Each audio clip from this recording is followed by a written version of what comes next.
So I'm sure you guys already heard the news. Michael Carrick will be appointed the new Manchester United manager going into the new season. So the search for managers is over. Clearly, we've appointed Michael Carrick. And me personally, I can give you three top reasons why this appointment makes so much sense and why I think he is the right guy for this particular moment right now at Man United.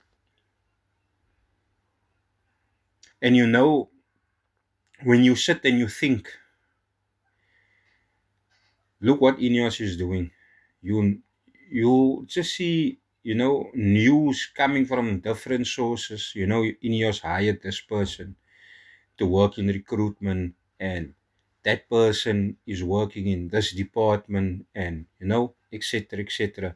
So which means behind the scenes, the Ineos is still putting the pieces to the puzzle together. But I think appointing Michael Carrick, even bringing in Michael Carrick as a caretaker boss, I think that was the smartest thing they did, to be honest. Yes, he brought calmness. Yes, he didn't just bring the calmness, he brought the results as well. Perhaps he didn't play this type of football, that gets you at the edge of your seat, but his football still brought in the results. And some players picked up form, and some players didn't. It's not the end of the world. But I'm going to give you my three reasons why I think this is the best appointment. And you're more than welcome to drop your opinions in the comment section. So, my reason number one, Michael Carrick knows the DNA of the club. You're not bringing in someone and putting that person there. Now, this person wants to come and do his own thing. For instance, Ruben Amorim didn't work out for him. I have nothing against Ruben. I think he would have been the perfect manager had we give him the keys to the castle in order for him to run it the way he thought fit and what would have brought success. I guarantee you, had we backed that man, we would have been a completely different team, a stronger team by now. But obviously, things went south, didn't work out. But anyway, as I was saying, Michael Carrick knows the DNA of the club. Michael Carrick comes out of the most successful Sir Alex Ferguson eras of all time, right? He he knows the pressure whilst being in that club. He knows the standards of the club. That's important, the standards he knows. He knows he must drill this, and what you have to have is that winning mentality. And I can guarantee you, he's going to drill this into the players, that winning mentality. And I mean, if you look correctly now, since he's taken over, how many matches did he lose out of the time that he's been in charge? 2 matches. That alone shows you the shift in mentality of the players, right? Number two is the calmness he brings. Now that calmness is so amazing. I heard Casemiro in his interview with Rio Ferdinand. I heard Amad Diallo and I think Mbuemo also in the interview. Sesko also in the interview. Bruno Fernandes also in the interview speaking about that calmness, that man management approach. He's got that in abundance. That's why every player's interview that they interview them, they all said, no, he deserves it. He deserves. Every pundit is saying he deserves it. We've all already been in the space where, Ferguson, Solskjaer, everyone was opted for Solskjaer. Solskjaer didn't work out. He wasn't tough enough for me, in my opinion. But because now of Solskjaer, everyone is now scared where Carrick is now concerned.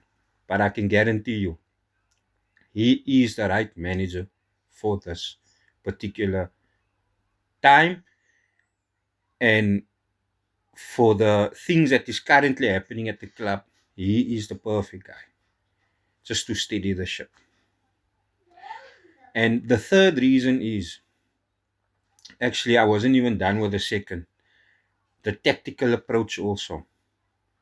This man is a midfield maestro.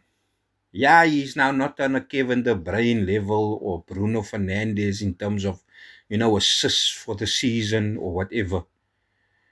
But this O kept everything together with an aging Paul Scholes next to him. He kept everything together. And even to this day, he's still keeping it together. And I appreciate that of Michael Carrick. His man management is also top notch.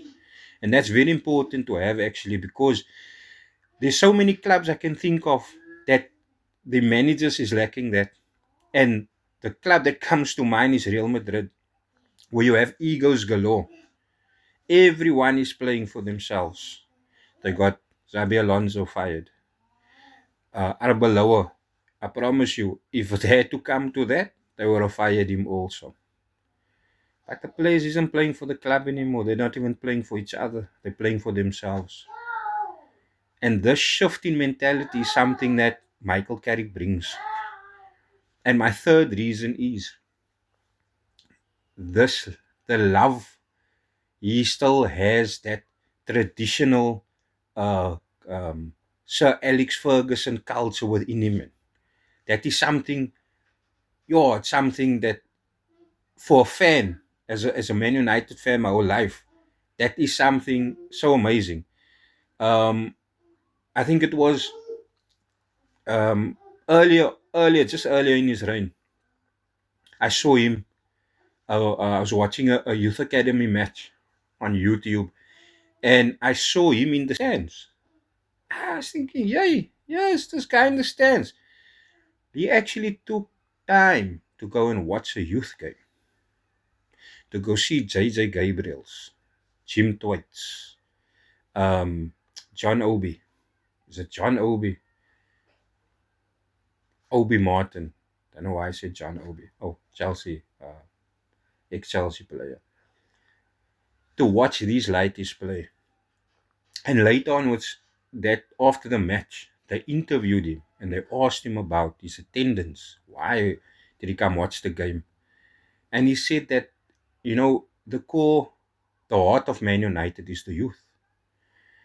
And we have exceptional potential within our youth systems that if the first team still had to be in the competitions of the FA Cup or the Carabao Cup, he would have taken the youth out and play them there. Isn't that what we want from our manager?